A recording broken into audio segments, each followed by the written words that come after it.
Io penso che questo sia il voto dei Veneti per il Veneto ed è esattamente la responsabilità che io mi sento in questo momento. È una responsabilità perché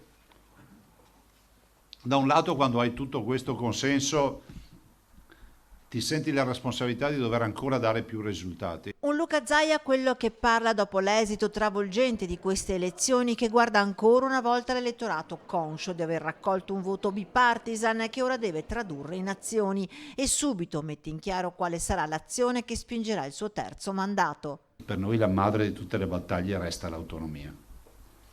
Lo resta perché è doveroso dare una risposta ai Veneti, ai 2.300.000 Veneti che hanno votato per l'autonomia. Chiaro e forte il messaggio che il presidente Zaia manda alla politica romana. Lo dico perché è una grande opportunità. Mi spiace che Roma fino ad oggi abbia vissuto l'autonomia come una sottrazione di potere. L'autonomia è responsabilità. Chi non vuole l'autonomia è un irresponsabile, perché vuole semplicemente gestire potere.